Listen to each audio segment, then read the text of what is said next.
And with Jokic winning 2 MVPs, I don't know how long Embiid's prime will go for, because obviously he's very injury prone. Tall heavy centers don't usually get super long primes. So of course it'd be great to have him in, because he's probably the front runner at the moment, despite being out so many games. And on the MVP ladder, the official one, he is still number 1. So yeah, I am concerned.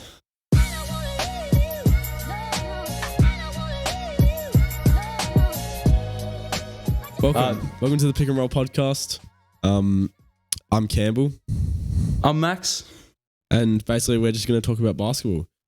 This is the new studio. We've pretty much pulled it out of our bums, so to speak. Yeah.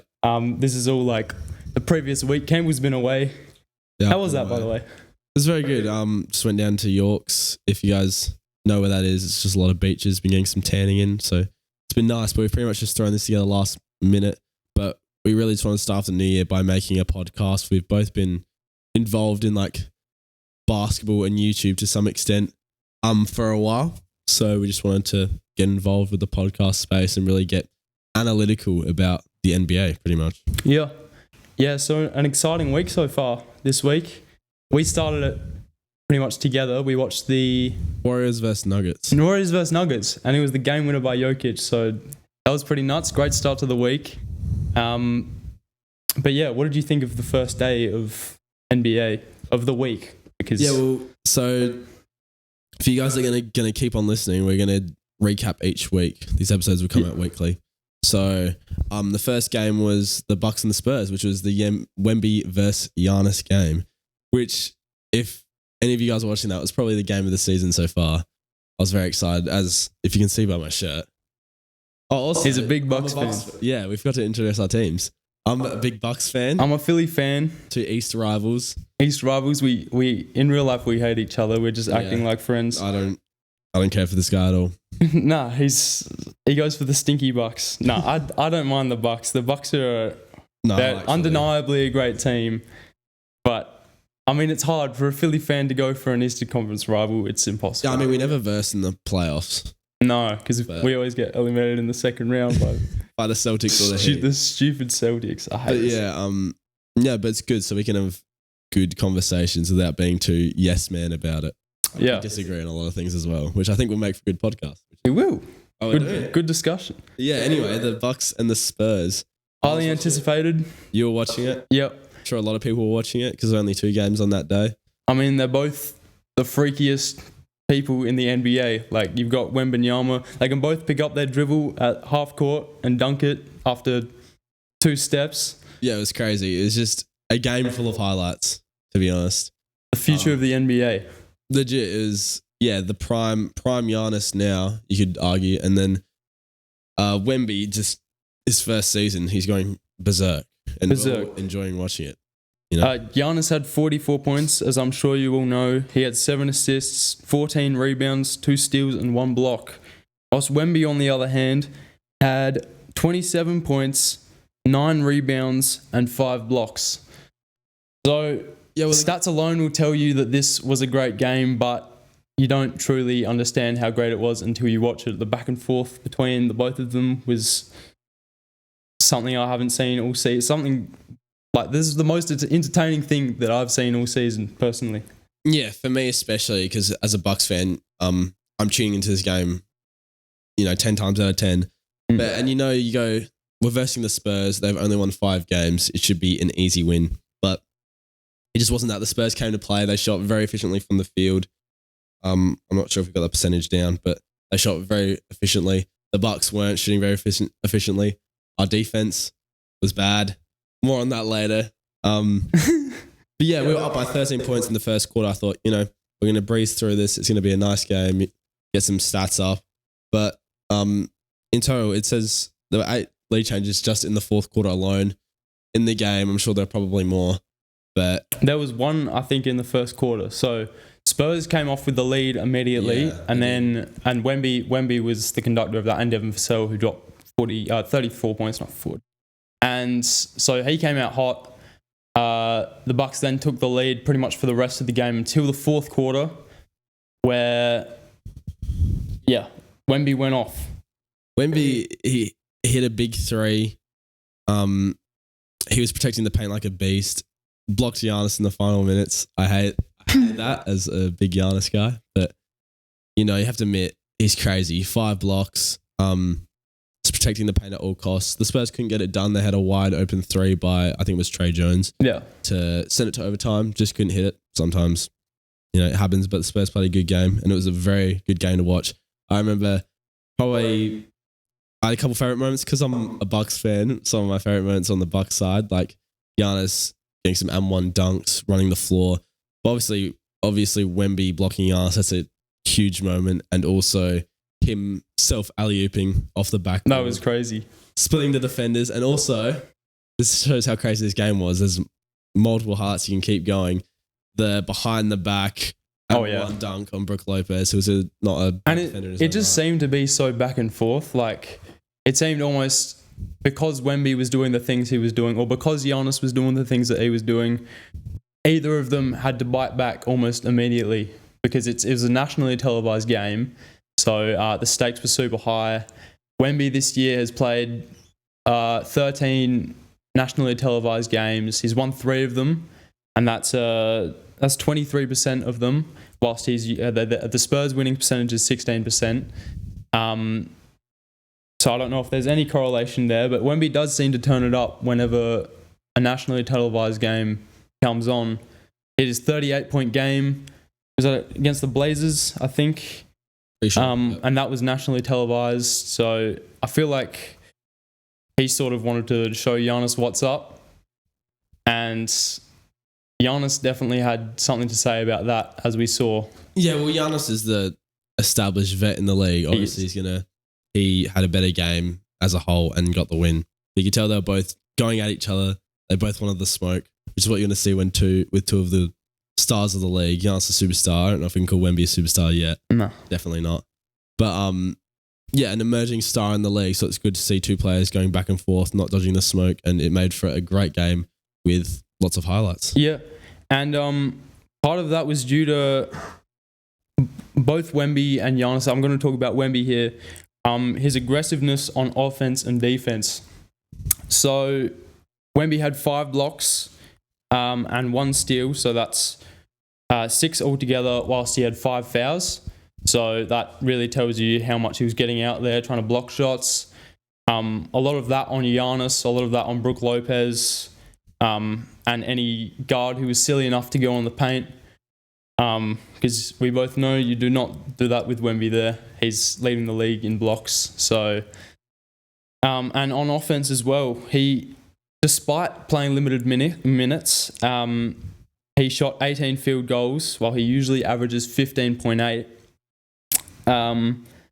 And he also attempted 6 free throws, so that shows that he was getting in the paint, driving, and drawing fouls as well, which is another testament to his aggressiveness during the game. Yeah, and it was one of the best games we've seen of Giannis and Dame combining. They've been struggling a bit recently to kind of have good games both at the same time, and they really put it together for this one.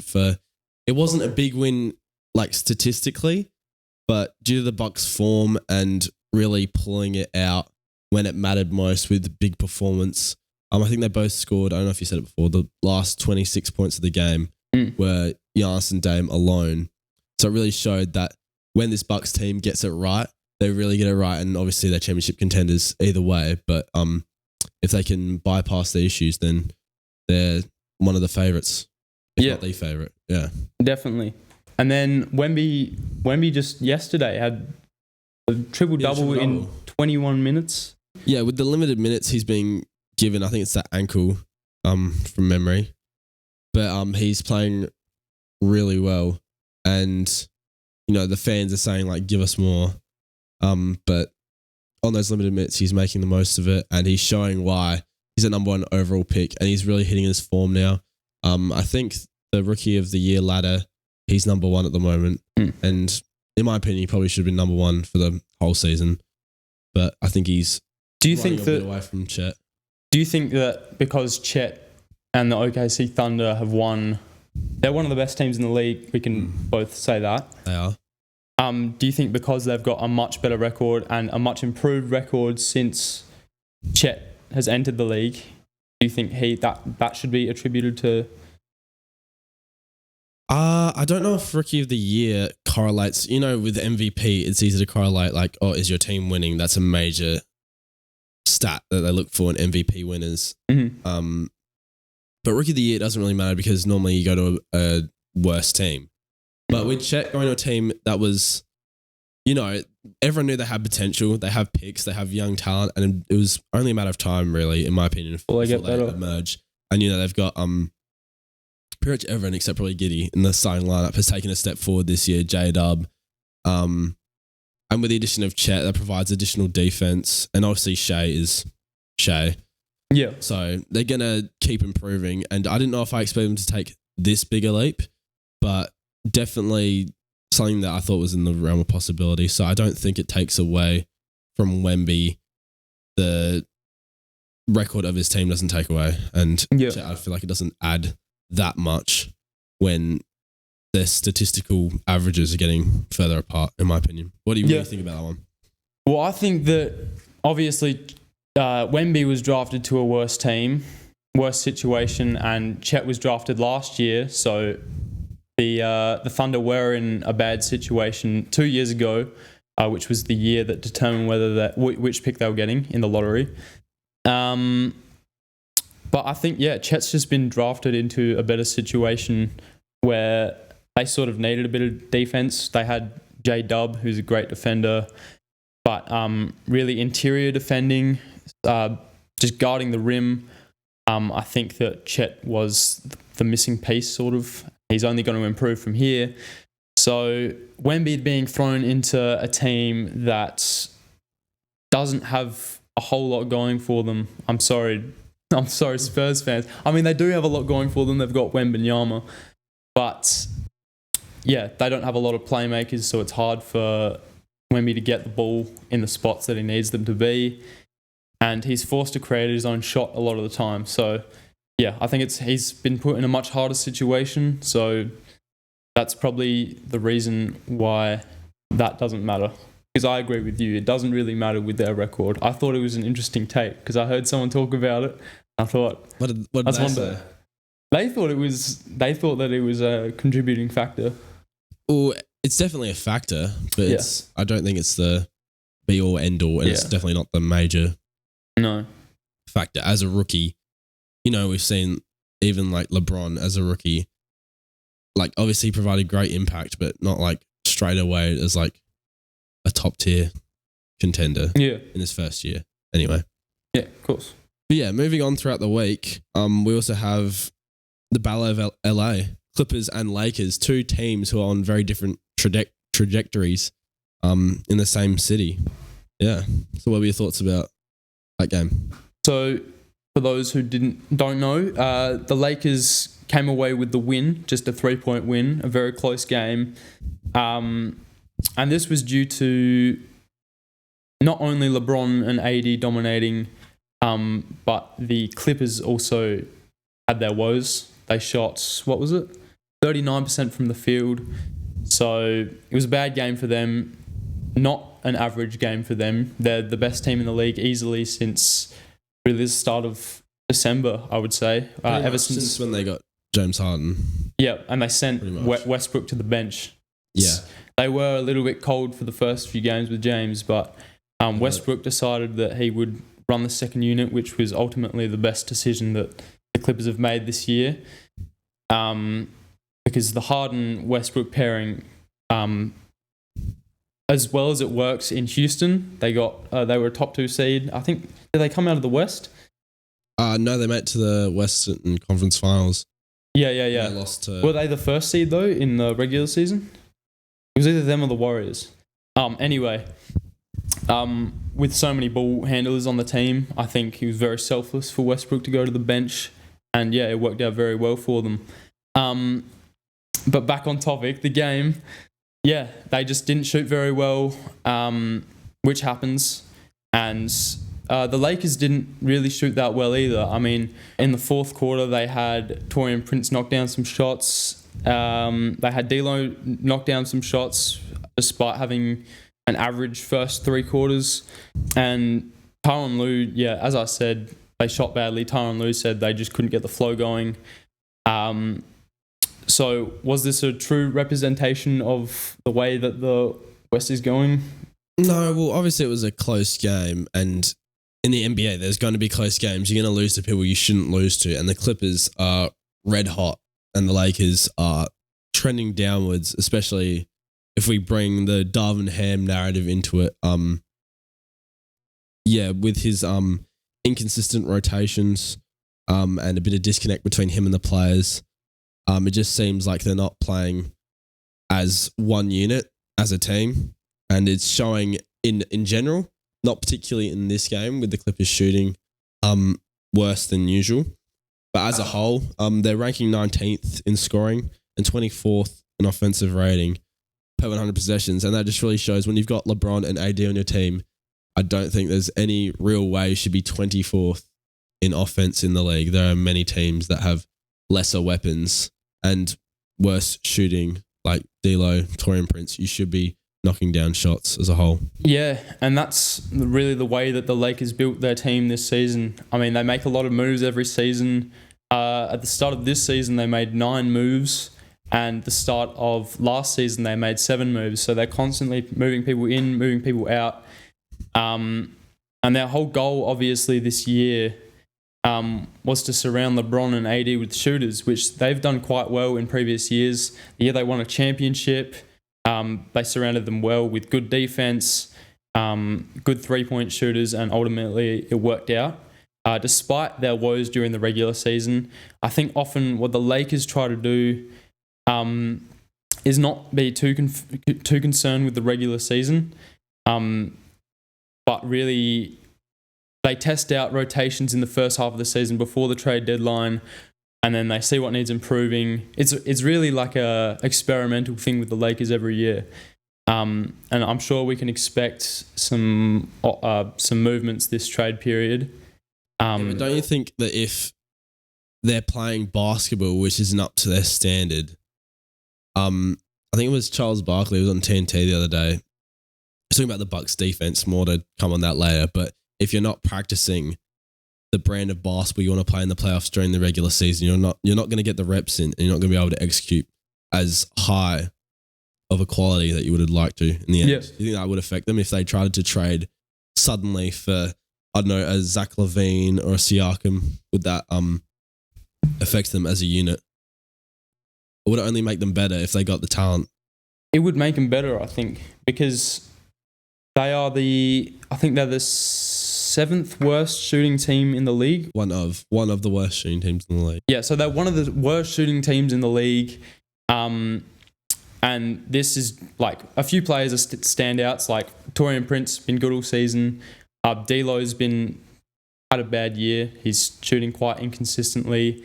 But I think if they move some of those pieces out and replace them with shooters like Zach LaVine, who's having a down season, but he did 3 years ago or something, he averaged 40% from 3. So if they can get that sort of form from Zach LaVine, who will have a smaller role, and if he's wide open for shots off of assists by LeBron, then he's going to be able to knock them down. I think where his 3-point percentage takes a dip is when he's creating shots for himself, which aren't always the best shots. So yeah, I think if they moved Zach LaVine, even Pascal, who's a decent shooter, but they could also use his interior defense and his sit him in the dunking position and use him like an AD. They could really benefit from it and just move out the pieces that aren't shooting well and replace them with pieces that are shooting well. Yeah, like you said, when they won in 2020, it was kind of a similar formula. They kind of just got in a bunch of pieces and it ended up working out. So they probably could replicate the same thing. Lakers fans are obviously going to be, photoshopping jerseys onto nearly anyone they can think of. Donovan Mitchell, unrealistic circumstances that probably won't happen. But I think it's realistic that they would try to get Zach LaVine or someone who can up the shooting. Yeah. Because that's really their fall down at the moment, along with the rotations. Yeah. How do you see... I heard there was a rumor this morning that the Lakers were looking at DeJounte Murray and he was looking at them as his first destination. How do you think he would fit on the team and what would they have to give up for DeJounte Murray? You see, the rumors going around about a week ago, I remember hearing about them. And I don't know, DeJounte Murray, I'm not sure on his exact shooting stats this season. Can't say I've been playing that close. He's shooting 39% from three, so... Better than I thought, to be honest. Probably his best of his career. But also, I feel like he's not completely ball dominant, but I feel like he needs the ball in his hands quite a bit to be an effective player. So that might take away from LeBron's time handling, but I think he can be a nice addition. I think I would prefer, if I was a Lakers fan, I prefer for that Zach LaVine. Like you said, he's better not creating his own shot. And LeBron, still one of the best passers in the league. So I think you can find him open and that would improve their offense dramatically. Mm-hmm. And what about firing a coach like Darvin Ham? What do you think? Would that fix what the Lakers are doing? Help what they're doing? I don't think so. The Lakers have gone through a few coaches recently. And the NBA these days, I sound old. But in general nowadays, with the NBA growing, fans are more active. They want to see change immediately. If their team's not playing well, they want to see something change. People traded, someone fired, etc. I think fans need to be more open to seeing it out. I don't think Darvin Ham is the be-all, end-all problem. They can definitely work it out. Like, obviously, he would hear about these things. He would know that he has to change his relationships with the players and he'd have to improve his rotations. But that's something he can fix. I wouldn't see there wouldn't be a reason that they would fire him straight away. I feel like, especially if they're going to make a trade, you might as well see it out until the end of the year, probably. What about you? What do you think? Yeah, it's hard to sort of recognize what Darvin Ham's doing as a coach because he's changed the lineup. I think the starting lineup 10 times this season. He's moved in less consistent shooters for more consistent shooters on a regular basis. And the game against Miami about a week ago, prior to that game, he changed the roster 3 times in a row on 3 separate nights. I mean, they were losing every night, but I think keeping the same starting lineup, going with what works, and just building consistency with that starting lineup will help them a lot. Because as you touched on earlier, them constantly moving around, moving in and out players, it's just hard for them to catch a stride and stay consistent with what they're doing. Because I think they're all very confused over there. They're not too sure which direction they're heading in. I mean, obviously they want to contend for a title, but with their inconsistencies this year, it's been hard to imagine them as sort of a playoff team even in the last month. I think they've last 6 games they've won 2 out of 6.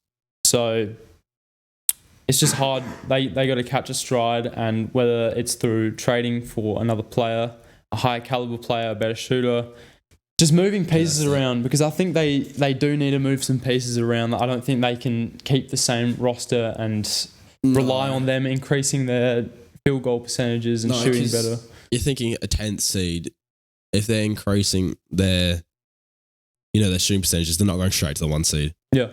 They're never competing with the Clippers. Yeah, they're not becoming a championship contender. No. The Clippers are just better overall. We didn't see so much in that game. That was a close game. The Clippers obviously shot bad, but they've been very good. The Harden pick and roll with Zubac has been one of the best in the league. We're talking about, before the season started, as a Bucks fan, hearing about the Dame and Giannis pick and roll. Yeah. And that should probably be the level that the Harden and Zubac pick and roll is at right now, to be honest. And Zubac is an offensive rebound machine. He's a beast on the boards. Yeah. And it wasn't working out the first few weeks. Statistics say this as well. But the connection between Zubac, even Plumlee and Harden, has been do or die for the Clippers. They've really improved as a team since they've sort of worked that out. And it also helps that Paul George, Kawhi Leonard, they're shooting above 50% from the field every single game for the last 2 months. They're just on fire. And I don't really see, maybe the Celtics, but I don't see many teams beating them even in a playoff scenario. So yeah, and I was gonna say, do you think that it's time to? I don't know if he even left for you, but I would say he left. Kawhi left my superstar caliber player level with his availability in the past probably 2 seasons.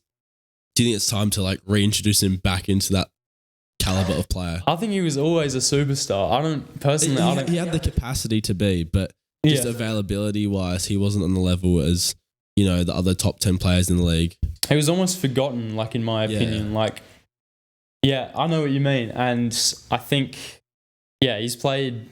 I don't know how many. He's almost played all of his games this season, and he's been outstanding in 90% of them. Mm-hmm.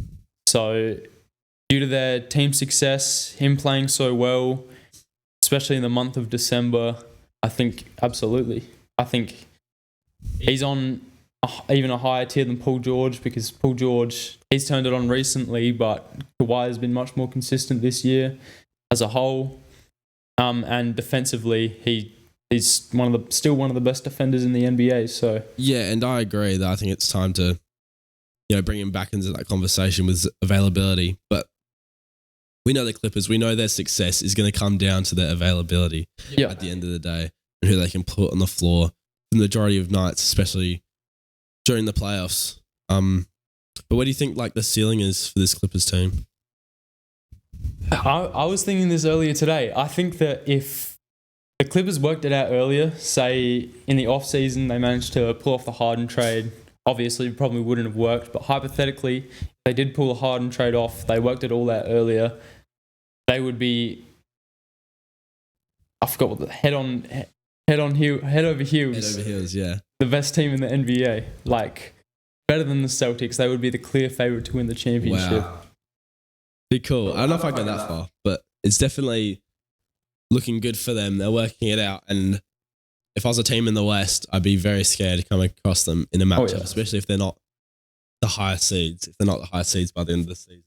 What team do you think could compete with them in the West? Best of 7 playoff series? See, it just have to be the Nuggets at the moment, to be honest, in that upper echelon of the West. Can't count them out. They have these... Because the Thunder and the Timberwolves, they don't have that playoff experience. Timberwolves, obviously, players the 8th seed last year, they lost to the Nuggets, but the Thunder have no playoff experience whatsoever. So I just think that the Clippers, they're veterans. They're just going to be able to out-hustle and win those games. And even with the Kings, who else is up there? The Mavs, it could be interesting, but again, just a bit of not a lack of play experience. They've played a lot of playoff games, but I think the Clippers are more well-rounded. Yeah. Obviously, I think Zubats would dominate the rebounds there and just outscore them. Agreed completely. I don't think there's anyone that could really beat them at the moment in the West. Speaking of teams in the West, the Warriors recently, they've been sliding. That brings us to one of our points, talking about sliding teams and upcoming teams, the ups and downs, the trends. Yeah, the Warriors have not been looking so good. Absolutely not. They've had many disparities during the season.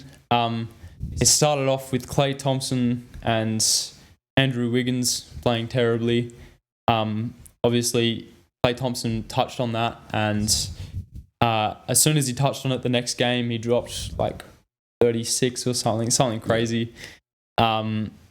So he obviously knows when to turn it on, how to turn it on, and obviously when you've got that much pressure on your shoulders, you work hard to see those sorts of results. But Andrew Wiggins has just been the worst worst he's ever played in his entire career. He went from being an all-star starter and a potential thought for the finals MVP in 2022, not even being a factor on this Warriors team, which is really sad to see. I like Wiggins. I think he's been underrated most of his career, but it's just hard to put up with 4 points a night on bad efficiency. You just can't. No, he's got one of the worst player impact estimates on the team. You've got rookies that are more impactful than him at the moment, which is just ridiculous, especially for someone who was an all-star starter only a handful of years ago. So, where do they head? What do you think? Well, first they need to get Draymond back. Yeah. I think he's coming back soon. But yeah, it just seems like the effort isn't there from anyone besides Curry. I think there was a video the other day I saw of him. It looks like he was nearly crying on the bench. I think they were losing to New Orleans or something like that. But yeah, the effort just isn't there. The efficiency isn't there. The thing that has made the Warriors for, the best part of this dynasty is just not there. Clay aging, not playing as well. Wiggins, not there. Draymond, unavailable. It's just... Someone's got to study Wiggins, because that is an all-time fall off. Like, it's nothing I would have expected. I would have expected them to be a top 8 seed. Like, they haven't made too many changes other than Jordan Poole leaving the team since last year. They've still got their young players. They got Kuminga, they got Moody, who you would expect would progress enough to even add more wins to what they had last season. They drafted well. They've got some good rookies in there, yet they're still crumbling. And they're the 12th seed at the moment, whilst you would expect them to be at least a top 8 seed. At least. Yeah, we saw what this team did in 2022. Obviously, they've had some changes, especially with the younger talent, but fundamentally, the team is still the same. Yeah. And they still should be in playoff contention. They shouldn't be that low. Obviously, the West is very close at the moment. It's a very up and down state at the moment. But another team that's been on the down in the East is the Bucks and the 76ers. The Sixers. The Sixers. We know why the 76ers. Yeah, Joel's been out for pretty much the last week, the better part of a week. And we struggle without him. I mean, the Knicks a few games ago was a loss that we shouldn't have taken. I don't know if it's OG Anunoby guarding Maxey. Maxey had a good game. He fouled out in the last quarter, which, I mean, if anyone saw that foul, it wasn't a foul. Come on. His hands were straight up. So, I mean, that was a crucial call that they missed, I think. And the Knicks were able to come away in overtime. Tobias Harris wasn't really himself in that overtime period. But yeah, I think once we get Joel back, and hopefully we can rely on him to stay healthy for the rest of the season, which is always, it's a hard thing to do because he's out quite often, especially earlier in his career, he was out quite often. But I don't think we really need to worry too much about it. It's going to happen when you don't have your best player. Yeah. It's just part of the NBA. Teams are good enough, whereas if you don't have your best player, more than often than not, they can overpower you. Yep. But the Bucks. One of the main points we want to talk about today, the Bucks defense is just not good enough. Again, I saw on TNT, they were talking about this, and I pretty much have the same opinion, is there's no effort on defense. The rebounding. You can see when we do it well, it works out incredibly well. But I don't know what Adrian Griffin is stressing as a coach, but he's focusing on offensive capability, which is fine when you have Giannis and Dame, because, all that offense, it's going to take care of itself almost. So I think he's putting too much emphasis on that and not enough on the defense and effort on defense. Giannis is a great defender, one of the best in the league, perimeter and at the rim. Why are you smiling? I saw you look at my feet, and I got my dogs out, so I just had a laugh. Anyway, sorry. My bad. I was saying that Brooke, a good rim defender, but you think on paper we lost Drew Holiday, that should be it. We still should be a good defensive team, but I think it's just the coaching. I think maybe we're too quick to pull the trigger on firing Bud at the end of last season. Yes, he made some dumb calls, but but he did lead us to a championship. So I think we could have kept him around for one more year with the addition of Dame, and we probably wouldn't be as bad defensively because we're not losing games because we're not putting up enough points. We're losing games because we're letting teams score 40, 45 in a quarter. Yeah. Which just shouldn't happen. And then we're trying to come back. Sometimes it works, sometimes it doesn't. And recently it just hasn't been as much. Yeah. And I watched the second Pacers game. By the way, that's a good little rivalry brewing there. The Pacers, the Bucks. They're getting the best of us at the moment. It's been one-sided for a little while, but I mean, it's one hopefully we'll see in the playoffs. But yeah, I was watching Tyrese sort of. I know you probably hate that I'm using this word against your team, but he was pretty much dismantling them in the last quarter with that mid-range shot off the screen, shooting on the mid-range on the wing there. He pretty much hit 3 in a row in the last quarter, and the Bucks just didn't know how to defend that. They pretty much switched everything that game, which I don't know. It was good to begin with because they sort of had the Pacers figured out, and I don't think the Pacers were expecting the switch everything defense. But once the Pacers figured out how to beat that off pick and rolls, off back cuts, off ball screens, I don't think the Bucks really knew what to do after that. And I'll pull up some clips a bit later because we've got a little game for later. Yeah, and it's got some of the Tyrese Halliburton plays from his last week before he got injured. Yep. Because he's one of the best. He is the best pick and roll scorer in the league at the moment. He is. And the best passer in the league. He's the best passer in the league. But I think back to the Bucks. I think Damian Lillard is also a big part of that because watching that game, he really couldn't defend Tyrese Halliburton. He was going over screens when he should have gone under screens, and also just a team effort as well, as you mentioned. Yeah, it's pretty much just the effort. Like, we have the personnel to be a decent... I'm not saying being the best defensive team in the league like we were with Drew Holiday, with Coach Bud, who's a more defensive-minded coach. But, we should be above average, and now we're really sliding to the bottom end of defensive teams, which is showing with our wins and losses lately. Yep. But let's move on. I'm getting emotional. So, Risers, what have you got with Risers? The Knicks. Absolutely. 100% agree. With the addition of OG. Do you like that move? It's been nuts. That has been a nuts move. Precious Achiuwa as well, I think, was a really underrated pickup. No one's really been talking about that as much. When they were on the floor together, the Knicks look like one of the best defensive teams in the league. Yeah, it's not even so much his offensive output. Yeah. Like, if you look at his games recently, it's like 11 points, 13 points on okay shooting, but it's really the defensive pressure because the Knicks have Julius Randle, they have Jalen Brunson, who are at their positions below average defenders. So when you bring it all together, it makes for a well-rounded team, and it's showing right now. They're putting out great performances. Also Hartenstein as well. He picked it up. Mitch Robinson went out and he said, whatever Mitch Robinson can do, I can do better. So taking his chances. He's really improved. I think he's proved himself a spot in that lineup even when Mitch returns, because he's also been a big part of their rebounding, their defense, even a bit of their offense, even though that's more in the hands of Randall. Having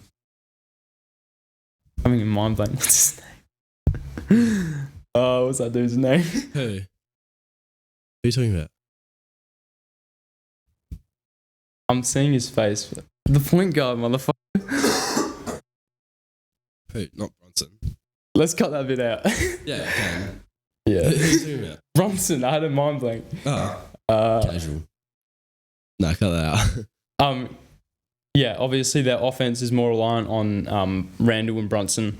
So, but they've pulled it all together and they're looking good. They've got a good balance of offense and defense. I'm not sure where they are on like offensive rating, defensive rating, but I would assume in the last month it would be near the top of the league. Yeah, for sure. And just the other team I had in there was the Clippers, and also the Cavs making a slight rise. I haven't watched a lot of Cavs games as of recent, but I know that they've been winning a few more, putting themselves into the playoff picture in the East. Mm-hmm. Big game from Donovan Mitchell in France. It was huge. It was huge. Season high for him. I was against him in fantasy. Didn't go well. Damn. I'm getting smoked. How about this? I got Joel Embiid. I got Jimmy Butler. Tyler Hero, who's been out for about 2 months. It's not looking good for me. I'm taking L's. Yeah, look, I'm top of the league right now, but I'm losing a few in a row. I'm scared. You will be dethroned once my boys come back. No, but okay. Now do you want to talk about the team of the week? We each have our team of the week that we've got written down. They could be the same. They could be different. We have literally not talked about basketball for the past week, so we can share it with you guys. Been away from each other. For mine, I had SGA playing the point. Obviously, he's been sensational, averaging about 31 per game, keeping up those numbers recently. And the Thunder have moved to the I don't know about after today's games, but they were equal first record in the West, so has to be in there. Definitely. And I've got Kyrie at the point. I mean, at the shooting guard too. He's been playing insane. He's picked it up this last week, especially. Yeah, was it yesterday 44. Where he had that? Yeah. Mm-hmm. And I like to see Kyrie doing well. I think he's even becoming underrated. Yeah. A second fiddle to Luka, but with Luka was out last game, but Kyrie was just going insane, showing flashes of the old player he once was. And for that, he's in the team. And then, not really predictably, but kind of predictably, the rest of my team round out is Jason Tatum, Giannis. Giannis has been averaging 39, even though the Bucks haven't been winning. He's been averaging 39 the past week. AD, and then I've got Luka as a sixth man because he didn't play one game. Mm-hmm. I still think he's been putting up like 32.5 per game. So I think he deserves to be in there. Any qualms with that? No, a lot of yours is quite similar to mine. So, I mean, I don't think you got anything wrong. I got a few different pieces to you, so I'd like to hear what you have to say about that. Mm-hmm. So at my point guard, I've got Mr. Handles, Kyrie Irving. It's the same reason as you. He's had a great week. Led the Mavericks to a few wins. So he's been almost bigger than Luka, I think, this week, impact-wise for the team. And it's good that he's stepping up as well because even though he's heavily underrated, he didn't have an amazing... Bless you. He didn't have an amazing first part of the season. So it's good to see him back. At the shooting guard, you could either put this guy at the small forward or the shooting guard. I got Paul George. Nice. Because, I mean, Clippers the hottest team in the league, and Paul George is, in the last week, has been probably the biggest factor as to why they've been so good. And then at the small forward, this was a toss-up for me because I've got a team that is winning a lot and a team that is not winning as much, but this player has been great this week, so I'll put one of them at the sixth man. Okay. I've got Kawhi Leonard at the small forward because he's been amazing. He has. And at the sixth man, I'll say that after. So at the power forward, I have got Domantas Sabonis, who had an incredible game earlier in the week. Was it like it was like a 30-point triple-double, but it was like almost a 40-point triple-double. He's so underrated these days. He is. Yeah. And even though they lost to Philly today, the Kings are still a great team in the league. And De'Aaron Fox not playing as well this week, but he's been great for them. And for the center position, I have got... This is also a toss-up. This was really close, but I've got Nikola Jokic. He's had a great week this week, obviously today. Yes. Yeah, I don't really... And wait, say six man before I say what I think. I got Lauri Markkanen as my six man. They haven't been winning as much, but Lauri's been on a tear. Good pick. He's in my fantasy team, so I know how well he's been playing. But yeah, you've gone from an underrated team to mine. I just kind of looked at who's been the best in the past calendar week. Yeah, you've gone for a bit more. Sorry, one of the cameras went out, by the way. That's why there was a cut right there. We aren't... First episode. We aren't skipping shit out. I've only got a 16 gigabyte camera, so Stick around and you'll see the progression of the podcast. There's the come up. This won't be the same studio you see right now as it is next year. Next week, yeah. It won't. Next week it'll be different. Yeah. Oh, true. We're on the Big up, things. but, Big things. Yeah, with your team, I like it. Sabonis, underrated. Jokic, he had that game we had, I think, 4 points, like 16 assists, something crazy like that. Yeah.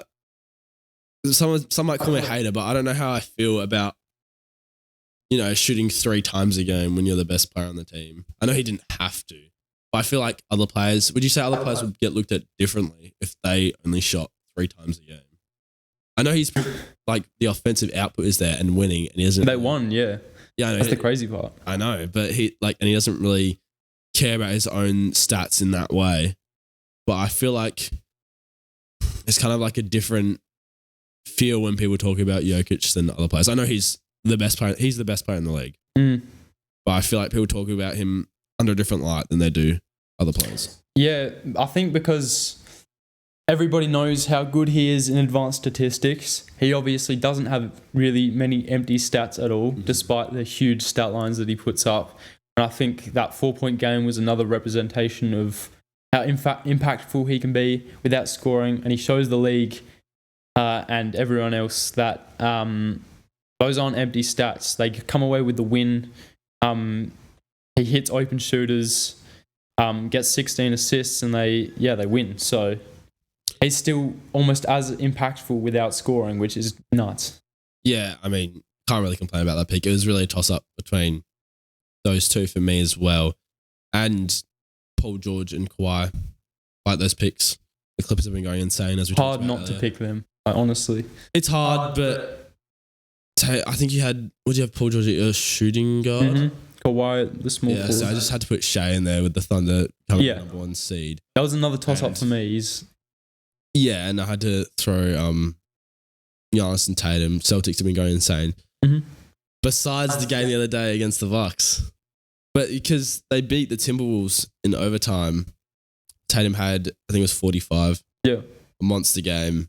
Crazy last quarter. That's almost one of the clutchest performances I've ever seen. He didn't hit a game winner or anything, but he just took over in overtime. I don't know how many. I think it was around 10 points he scored in just the overtime period. So when you can rely on someone to shoot almost 100% in overtime, 10 points, it's just... It was the best in the East, the best in the West, and the Celtics showed that they currently are still the best team in the league. Yeah. But the Timberwolves still took it toe-to-toe with them, which I really respect as Timberwolves as an up-and-coming team. Mm-hmm. Don't get talked about nearly enough as they should, being the top seed in the West. No, it's like they're not awfully convincing because every year, like they've had a similar lineup for the last, say, 5 years other than Gobert and drafting Anthony Edwards. But obviously he's progressed a lot, even in the last 2 seasons. So it's, I don't think anyone was really expecting them to take this high of a jump because we've sort of seen a similar roster. But Anthony Edwards has just been on a tear, and we saw that against the Celtics as well. They're a very real contender, which is nuts. And so are the OKC Thunder, which is also nuts. It's crazy to think about too. Fringe is generous playoff contenders a couple of years ago. Yeah, the top 2 seeds. Yeah. It really shows the youth and the unpredictable nature of the NBA. And that unpredictable nature also led to the Celtics losing to the Bucks by 32, I think it was 33 points in the end. You want to talk about that or briefly? Yeah, I want to talk about it. Yeah, I'll talk about the Tobias Harris today afterwards. Then I'll make an agreement after bagging the Bucks defense. We're talking about one positive thing. All right, let's not make this the Philly Bucks podcast though. No. Go on. Just saying that it was just the NBA. You can go one way and you can go one way very quickly. And it shows the Bucks just aren't out of contention just yet. They're up by 37, I think, at the half. Giannis, monster performance, didn't even need to play that many minutes, but yeah, that's all I want to say. I won't ramble on too long. No, I won't talk about Philly. That was a joke. I just wanted to mention it briefly. Yeah. The fans- No. the fans at It's good. It's good, especially when they're like not playing as well. Like recently, you want to talk about you need the positives there. Need a balance. All Star ballots. The second round came back. Yep. Yeah, I've got it screenshot on my phone. You got it. Oh, good.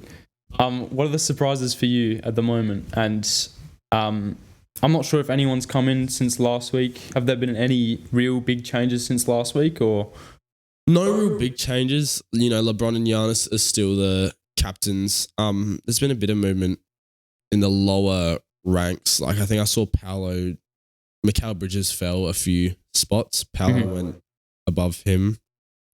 But nothing really too surprising. nothing? I think Tyrese Maxey should be higher. I agree. But yeah. Do we want to say our all-star starters, our all-star picks? Yeah, why not? And this will transform every few weeks. We'll touch on it every few weeks until the All-Star. Yeah, obviously it's going to change. It can change rapidly as time goes on. What's yours? My front court had Jokic, KD, and AD. I didn't have LeBron. So believe it or not, but I think AD, he's been inconsistent, but I think he's done just enough for me.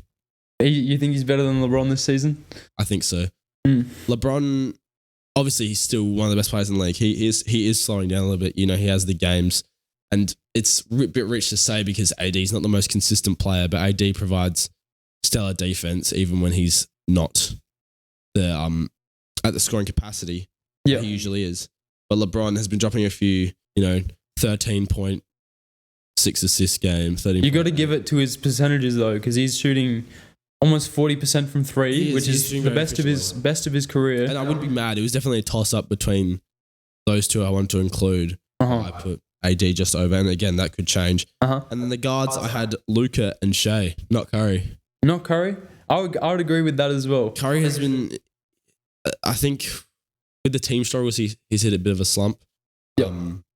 I have him on my fantasy team as well. I know he's been dropping a few 9 points lately, but yeah, Luka and Shea, the new generation, I think, have just earned it over them. Did you have anyone different in the West there? In the West,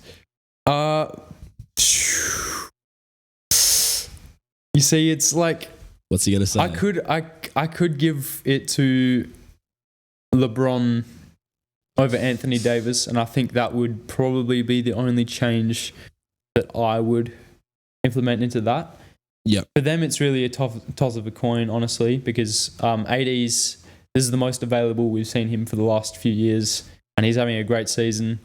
Yeah, LeBron and AD aren't the problem with the Lakers. They're both playing outstanding basketball. So, I'll give it to AD as well. Come on, he's defensive. He's one of the defensive player of the year candidates. So you can't really look past that as well. No, I think it's pretty safe. I feel like AD and LeBron are really the only interchangeable for the whole season. Obviously, Kawhi's there. I just think they see a little bit more. Again, could change if he goes berserk as he's continuing to do over a long period of time. But I feel like that's the only one that's that you can really talk about there. And then with the East, what was your East team? You go first to start. Obviously Joel, for the 5. And Jimmy Butler's 4th, so I don't know how he's that high because he's had. Personally, I think Jaylen Brown's had a better season than him, and Jaylen Brown's 5th. So that's interesting. I guess it is a popularity contest, but anyway, I'd give Joel the 5. I would give Giannis the 4, Tatum the 3, which is the top 3 on the list. So it makes sense. Good voting, everyone. And for the guards, unfortunately, Tyrese Halliburton. He's out for, I think, they said he was out for 2 weeks and then he'll be reconsidered. But if he's back, then absolutely Tyrese Halliburton. But we'll give it the benefit of the doubt and say he's back. I would go with Tyrese Maxey over Dame. No, I'm going to be strong on this. I'll give it to Tyrese Maxey. When I voted 2 weeks ago, whenever I voted, maybe more than that, when it first came out, I did vote Dame because I'm a Bucks fan. Yeah. But I did think in actuality I'd pick Tyrese Maxey at the time. But it's definitely between, I don't think Dame's playing up to that standard. I think he's getting votes because a lot of Bucks fans voting. Mm-hmm. I feel like it's between him and Trey. Donovan's there as well. Cavs are underrated. People don't really pay attention to them. Mm-hmm. Trey, people are kind of discrediting. The Hawks are very mediocre. And obviously he's not a great defender. But he's a better defender this year, though. We'll give him that. He is. But yeah, he's also inconsistent. He doesn't shoot very well a lot of the time. No, today I think he had not a very good game. Like he's been out a lot. And yeah. That's why I'd give it to the two Tyreses at the point and 2. Yeah, I feel like I love it. We pretty much agree. But yeah. I mean, and front court, you'd say the same as well? Yeah, just Tatum, Joel, and Giannis. Yeah, it's almost definite at this point that is going to be the case. And no, obviously not with Tyrese and that. Obviously, Tyrese Halliburton will be in the backcourt, I think definitely. But with the other guard, I think it's definitely a toss-up. So yeah, pretty much. With the Joel Embiid injury, are you scared he's not going to qualify for the MVP voting? Because the new rule this season is you have to play 65 games to qualify, and I don't know how many he's missed so far. I think he's 8 out until he misses those awards. Yeah, so if he misses about 8 more, then he's about over halfway. So what are your thoughts? Any concerns? I'm definitely concerned. I mean, winning MVP isn't everything. Obviously, as a Philly fan, I'm much more interested in getting past the second, and getting to the finals. For sure. But I mean, of course, it'd be great to have the MVP, and it'd be quite annoying if that was the case, and I'm sure he would be annoyed because that's something else that he can put on his resume. And I know a few weeks ago he came out and said that he wants to be like seen as the greatest center of all time. That would obviously add to his resume. Yeah. And with Jokic winning 2 MVPs, I don't know how long Embiid's prime will go for, because obviously he's very injury prone. Tall heavy centers don't usually get super long primes. So of course it'd be great to have him in because he's probably the front runner at the moment despite being out so many games. And on the MVP ladder, the official one, he is still number 1. So yeah, I am concerned. Look, I feel like at the end of the day, it's not about the MVP, it's about the championship. So if you need to take that time, you're going to. But it's definitely a factor. And we're seeing the new NBA rule coming into effect right away, which I think is very interesting. But I have him as my front runner so far.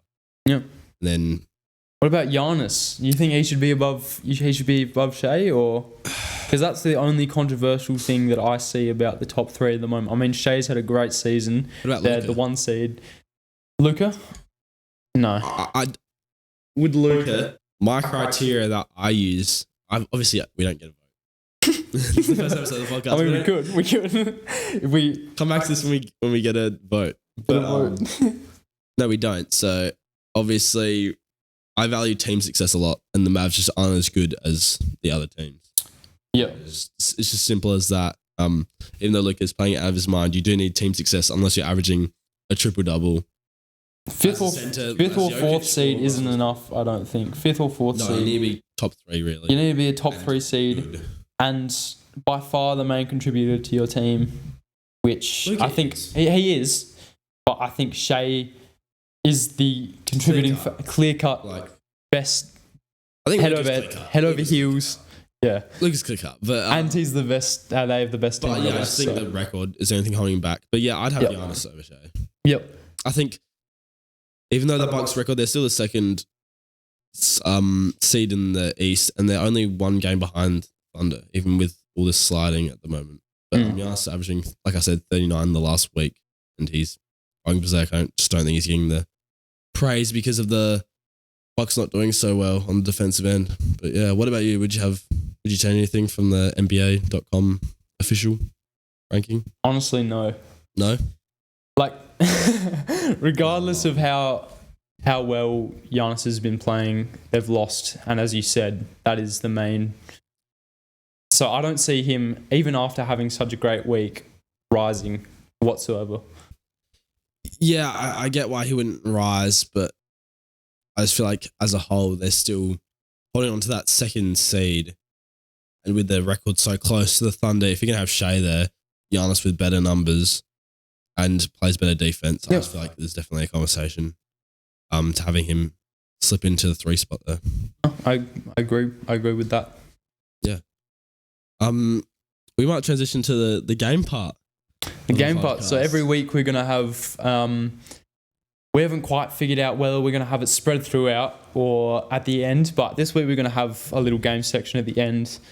And basically I've collated 5 clips for you, or a handful of clips. Yeah, no, I've been away, so next week I'll bring a game. He gets a pass. He didn't have Wi-Fi when he was away, so I didn't, unfortunately. But no, I was stuck in an undisclosed location. Undisclosed location, sick, and that's why I wasn't with him. So I've collated a bunch of Tyrese Halliburton players who, as I mentioned before, is the best pick and roll offensive player in the league. And he's also the leading assists man in the league. So I want to see if you can make the same reads as Tyrese Halliburton. Do you have the vision? Look, in our social team, you know I play big man. I play center. So I'm not the biggest passer. How many assists do you average a game? Probably like 1.5 probably. So it's not looking good for me, but I'll definitely try my best. Give it a shot. Yeah, because I've been on our Wi-Fi, there's probably no way I've seen any of these highlights recently anyway. Well, a few of them are against the Bucks. I made sure to include a few Bucks clips in there just to make myself happy. And also, the people who are listening on Spotify, if you're just listening to us as an audio, we'll try and explain what's going on. But yeah, it's mainly for the people on YouTube. Yeah, these are all pick and roll players, so we'll explain sort of how they're evolving. All right, so play 1 here is against the Boston Celtics. I'm inching forward. Camera, you see me inching forward. He's inching forward. Maybe we got to move the camera back a bit because I'm serious. No, we're good. We're good. Look at my face. All right, we got Tyrese Halliburton heading down the court against the Celtics, guarded by Jaylen Brown. Right. Gets a pick from Miles Turner, and Miles Turner rolls. Tyrese Halliburton has the ball in his right hand, being hedged by Porzingis, and you've got an open Obi Toppin in the corner. So what are you doing in this scenario? Is he driving? Is he passing off to Miles Turner, or is he hitting the corner? If I'm Tyrese Halliburton, you know, the initial thought is Miles Turner is rolling. He's going to be open. Porzingis is changing direction. He's facing backwards. He's not going to be able to get there. But knowing Tyrese Halliburton, I'm going to go with Porzingis is wrong-footed. He's going to drive. Who's that in the help? Is that Al Horford? It looks a little bit like Al Horford. It's a bit hard from this frame. The Celtics, it's a big. The Celtics big, and I just think he's going to dish to Obi Toppin for the 3. That's what I'm going to say is going to happen. Okay. Ready to find out. I hope I'm right. So he comes off the screen and he shoots the floater. And what happens there? So Miles Turner's cutting. Bantam comes in to help. And who is that? Can't see. Does O'Shea still play for? Yeah, he does. Yeah, O'Shea. It's O'Shea, and he looks back, sees Obi Toppin in the corner, and so Porzingis is in the paint, and Tyrese can't really see a play other than kicking out to Benedict Mathurin, which is it's a hard pass. I just thought O'Shea would help, so they would dish, but. Look, I'm happy with him driving. I got the first part of the play right. Yeah, so basically Halliburton shoots a floater over Porzingis, and that's a go-to play for Halliburton when he doesn't know what the hell to do. Yep, finishes it off. Happy enough. I didn't get that completely wrong. So, yeah, next one. Halliburton plays 2 against the Hawks. They're smashing them. Yeah. Tyrese gets it back. He drives in, and Clint Capella's there for the help. He's being guarded by Sadiq Bey, and he's about maybe 10 feet away from the basket. You've got Isaiah Jackson outside. You've got Bruce Brown outside, both not being guarded. All the attention's on Halliburton at the moment. Yeah. What are you doing? Look, Halliburton's that good of a passer that I can say. I think it's Bruce Brown at the top of the arc. I would say he could get it there. Or to Isaiah Jackson. Who's that? Is that Miles Turner coming down the middle? Yep. I don't know. Do I trust his passing skills? I was just gonna say he's gonna hand it off to Miles Turner. Capella's gonna commit to the help, and Miles Turner's gonna finish off the bucket. That's what I'm gonna. That's your guess. All right. Yeah. I feel like I'm incredibly wrong. Maybe. Nah, bro. Yes, You got it. Nice. No, because when Halliburton jumps, he's obviously picked up his dribble. Capella's attention is still on Halliburton. They've got two guards in the paint, which is no match for Miles Turner. Halliburton sees this, he dishes it off to Miles Turner, and Clint Capella can't react fast enough to defend. I was just gonna say Jalen Johnson and DeJounte Murray were like, if they stuck a hand out, it would have been a turnover. Yeah, probably, if he tried to make that pass. So I'm happy with that one. That's a good pick. Yeah, you're doing it, man. You're doing it. I'm a playmaking big. It's a bonus. Okay, here we go. Play 3 is against the Bucks, so I should know. He's being guarded quite deep by Damian Lillard. They're in the half court. Mm-hmm. Everyone's matched up. They've got 3 outside, and then they got Miles Turner in the middle inside, being guarded by Brook Lopez. Miles Turner comes up for the screen on Damian Lillard. Damian Lillard doesn't try hard enough to get back to Tyrese Halliburton. Giannis is closing in on Halliburton, and Brook Lopez is starting to move into the paint to guard Halliburton and help out, which leaves Benedict Mathurin open in the corner. So what do you think happens? Also, Miles Turner will begin to cut. Yeah, so there's really 2 options that come to mind. First up is that the paint is open. If Brook doesn't close fast enough, then he's going to hit another floater. Mm-hmm. Or if Brook does close, then he hits, would you say Mathurin? Mm-hmm. In the corner for the 3. I don't think Miles is going to, he's going to roll, but I don't think fast enough for Giannis not to be able to cover that. Mm-hmm. Unless, is it Beasley and who else? Milton? Yep. I don't think they're going to close in with Brook coming across. So I'm going to say he dishes to Mathurin for the 3. That's my guess. I see. So he could have. He very well could have. Second option.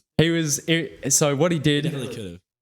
he continued rolling in and bailed with the floater over Brook Lopez. Brook Lopez almost gets a finger to it, like he's probably a centimeter away or an inch away. I said that was my second. Yeah. It was either one or the other. You know, he could have very easily dished to I don't think Mathurin in the corner, but it's so late in the game. He's hot. He's just come off hitting a few mid-range jump shots, and he also gets the and one here. So I thought I'd include a nice little one for you. So yeah, I think that's all that I wanted to mention today. Anything else from you? No. That's going to do it for the first podcast, Pick and Roll podcast. Look, it's only going to be up from here. We're down to our last camera. 2 have died. Yeah, and 2 of our cameras have died. That's why we're over here. Now 3 of our cameras have died. If you just saw that. Ironically, all pretty much at the same time. So we're finishing the episode on a phone. Hopefully everything else has gone to plan. The audio is still good. But I hope you guys enjoyed first episode of the Pick and Roll podcast. Something me up from here. Give us a like down below if you're watching on YouTube, or give us a rating on Spotify. We're going to be releasing TikTok shorts and more videos throughout the week. So hit subscribe, like, comment. Hope you enjoyed, and we'll see you next time. We'll be back next Sunday. Next Sunday, tune in. See ya.